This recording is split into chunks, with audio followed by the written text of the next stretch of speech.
জামুগুৰিঘাটত নিশা উত্তপ্ত পৰিস্থিতি। অনৈতিক কৰ্মত জড়িত যুৱকক ৰাইজৰ উত্তম মধ্যম। আৰক্ষীৰ হস্তক্ষেপত পৰিস্থিতি নিয়ন্ত্ৰণ। এগৰাকী যুৱকসহ 2 যুৱতী পলায়ন। নিশা ৰাজপথলৈ ওলাল সহস্ৰাধিক গঞা ৰাইজ। ৰাইজে চিঞৰিছে চোৰ চোৰ। ঘটনাৰ স্থান জামুগুৰিঘাটৰ পাতলচুক গাঁৱত।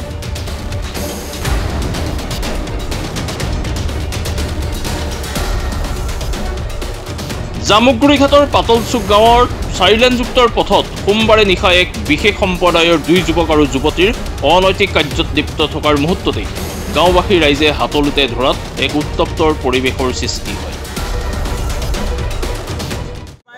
দোলাবাৰীৰ ইয়ালৈ প্ৰায় 1600 কিলোমিটাৰ হয়। দোলাবাৰীৰ পৰা তহঁতে অসমীয়াৰ গাঁৱলৈ কি কৰিবলৈ আহিছিল জংঘলত সোমাবলৈ সেইটো কওঁ।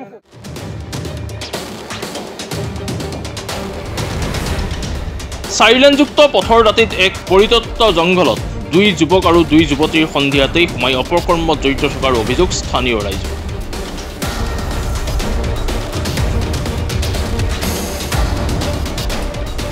তাৰ মাজতে স্থানীয় কোনো লোকে এই দৃশ্য প্ৰত্যক্ষ কৰি চোৰ চোৰ বুলি চিঞৰাত গাঁওবাসী ৰাইজ ৰাজপথলৈ ওলাই আহি এজন যুৱকক আটক কৰে।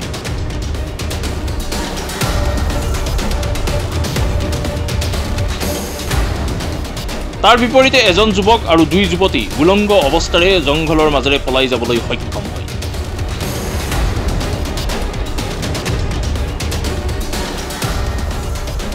ৰাইজে হাতলুতে ধৰা যুৱকজনক উত্তম মধ্যম ফুটাই জামুগুৰি আৰক্ষীক যুৱকগৰাকী সহ 2খন মটৰ চাইকেল গতাই দিয়াৰো পৰিলক্ষিত হৈছে। অনৈতিক কাৰ্যত জড়িত আটাইৰে ঘৰ তেজপুৰৰ দোলাবাৰীত বুলি জানিব পৰা গৈছে।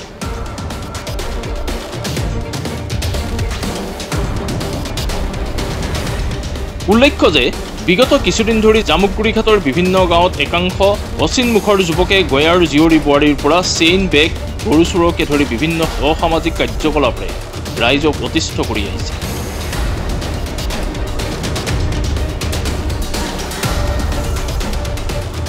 বাৰেচহৰীয়া ভাওনাৰ খ্যাত তথা শংকৰী সংস্কৃতিৰে ভৰা গাঁওখনত কিছুদিন ধৰি সঘনাই চলি অহা এই অসামাজিক কাৰ্যকলাপত অতিষ্ঠ হৈ আজি সন্ধিয়া সহস্ৰাধিক ৰাইজ ৰাজপথলৈ ওলাই অহাৰো পৰিলক্ষিত হয়।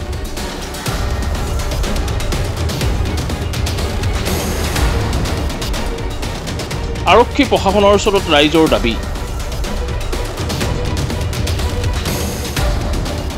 অঞ্চলবাসী ৰাইজক উচিত নিৰাপত্তাৰ প্ৰদান নকৰিলে এদিন ভয়ংকৰ পৰিৱেশৰ সৃষ্টি হোৱাটো নিশ্চিত। হয়, আমি ক'বলৈ গ'লে ইয়াৰ যিখিনি ঘটনা ঘটি আছে আমাৰ কাৰণে দুৰ্ভাগ্যজনক, ৰাইজৰ কাৰণে দুৰ্ভাগ্যজনক। গোটেই পৰিস্থিতিটো নষ্ট কৰি পেলাইছে, গোটেই পৰিস্থিতি বিনষ্ট হৈছে। ইয়াত আজি অলপমান দিন ধৰি পেলাই পাতলচুক গাঁৱৰ 4আলি যিটো আছে আমাৰ জামুগুৰিঘাটৰ, এই 4আলিটোত আমি আজি বহুদিনৰ পৰা বহুখিনি অচিনাকি মুখ দেখি আছো। ইয়াত নিশা আমি ছোৱালী ওলোৱাত গম পাইছো। গতিকে চাওক, প্ৰশাসনে যদি এইবিলাক চকু নিদিয়ে এনেকুৱা ঘটনাটো ইয়াতকৈ ডাঙৰ ঘটনা ঘটি যাব কেতিয়াবা। আজিৰ তাৰিখত আমাৰ আজি এই অঞ্চলৰ যুৱকসকল অকণ সজাগ হৈ আছিলে বুলি খন্তেক সময়ৰ আগতে 2জন যুৱকে 2খন বাইকত 2গৰাকী গাভৰু ছোৱালী লৈ আহি পেলাই ইয়াত অপকৰ্মত লিপ্ত হৈছে। এই কথাখিনি আজি এজন যুৱকক কৰায়ত্ব কৰা হৈছে, বাকীসকল পলাই গুচি গ'ল। আজি যুৱকজনক কৰায়ত্ব কৰাৰ পিছত গম পোৱা গৈছে যে তেওঁলোক জামুগুৰিঘাটৰ নহয়, তেওঁলোক বাহিৰৰ পৰা আহিছে। এই পৰিৱেশটো সদায়তো জনসাধাৰণৰ ৰক্ষা কৰি থাকিব নোৱাৰিব, আৰু জনসাধাৰণৰ ধৈৰ্যৰ একোটা সীমা আছে। আপোনালোকে দেখিছে আজি পুৰুষ মহিলা কণ শিশুলৈকে চব ওলাই আহিছে, কিমান অতিষ্ঠ হৈছে। ইয়াত গাঁওখনত গৰু চোৰৰ পৰা, ডিঙিৰ পৰা চেইন চুৰ কৰি নিয়াৰ পৰা অনেক ঘটনা ঘটিছে। এই ঘটনাখিনি কেনেকৈ সুবিধা পাইছে হ'বলৈ? নিশ্চয় প্ৰশাসনৰ অকণমান হ'লেও সোপা ঢিলা কিবা কথা আছে, সেইকাৰণে হৈছে। প্ৰশাসন শক্তিশালী ভূমিকা ল'ব লাগিব, কাৰণ আজি আমাৰ এই গাঁওখনত আমি আজি কেইবামাহো ধৰি পেলাই একেৰাহে পহৰা দি আছো। নিশাৰ ভাগত আমি পহৰা দি আছো, কিন্তু এই পহৰা কাৰ্যটো আমি যিমানলৈকে আমাৰ ক্ষমতা সিমানৰহে আমি কৰিব পাৰিম। প্ৰশাসনৰ যদি সহযোগিতা নাথাকে, প্ৰশাসনৰ যদি সক্ৰিয় ভূমিকা নলয়, পেট্ৰলিং যদি নবঢ়ায়, তেতিয়া কিন্তু সম্ভৱ নহ'ব। এই পৰিস্থিতি এনেধৰণৰ হৈ থাকিব। গতিকে চাওক, ৰাতিৰ ভাগত নহয়, দিনৰ ভাগতো পেট্ৰলিঙৰ প্ৰয়োজন আছে। এতিয়া আজি চকীঘাট দলঙৰ আগত যিটো পেট্ৰলিং এটা আমাৰ চেকপোষ্ট আছে, এই চেকপোষ্টটো সক্ৰিয় কৰি ৰাখিব লাগে, শক্তিশালী কৰিব লাগে। ঠিক তেনেকৈ ওলাই যোৱাৰ ক্ষেত্ৰতো নাশংকৰ মঙলবৰীয়া বজাৰৰ ওচৰত এটা চেকপোষ্টৰ প্ৰয়োজন আছে, চেকপোষ্টটো শক্তিশালীকৈ ৰাখিব লাগে। আজি এজন যুৱকক ধৰা হৈছে, তেওঁ আমাৰ ইয়াৰ নহয় দোলাবাৰীৰ বাসিন্দা বুলি আমি গম পাইছোঁ। গতিকে তেওঁক পুলিচৰ হাতত চমজাই দিয়া হৈছে। পুলিচে তেওঁলোক কাৰায়ত্ব কৰি লৈ গৈছে আৰু পুলিচে তেওঁৰ মুখৰ পৰা গম পাইছে যে 2জন যুৱক 2গৰাকী ছোৱালী আছিলে, এজনক ধৰা হৈছে আৰু যুৱক এজনে ছোৱালী 2জনীয়ে ইয়াৰ পৰা পলাই গৈছে। আচৰিত লাগিব, আপোনালোকে দেখিলে আচৰিত হ'ব। মহিলাৰ কাপোৰ খোলা অৱস্থাত ইয়াত পৰি আছে। গতিকে সেই নিৰ্বস্ত্ৰ অৱস্থাৰে মহিলা পলাইছে, যুৱতী পলাইছে। বিগত এমাহ ধৰি ইয়াত চিলনী চোৰৰ সংখ্যা আচলতে বাঢ়ি আছে। এমাহ নহয়, আজি কেইবামাহো ধৰি পেলাই গৰু চোৰ, চিলনী চোৰ, মানুহ ওলাব নোৱাৰে, ল'ৰা ছোৱালী ওলাই আহিব নোৱাৰা অৱস্থা হৈছে। ডিঙিৰ পৰা চেইন থপিয়াই নিব, আঙুলিৰ পৰা আঙুঠি টানি জুই লৈ গুচি যাব।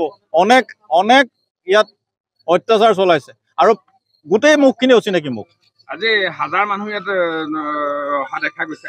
ইয়াত হাজাৰ মানুহ আহিছে মানে মানুহখিনিতো অতিষ্ঠ হৈ পৰিছে, মানুহ অতিষ্ঠ হৈ পৰিছে। এতিয়া আমি যদি সঁচা কথা ক'বলৈ যাওঁ, সাম্প্ৰদায়িকতাৰ বীজ সিঁচিছে বুলি ক'ব। এটা বিশেষ সম্প্ৰদায়ৰ ব্যক্তি, কিন্তু আজি ধৰা পৰাজনো বিশেষ সম্প্ৰদায়ৰ ব্যক্তি। আপোনালোকে খবৰ ল'ব, থানাত গম পাব, তেওঁৰ নামটো থানাৰ পৰা আপোনালোকে সংগ্ৰহ কৰিব, গম পাব।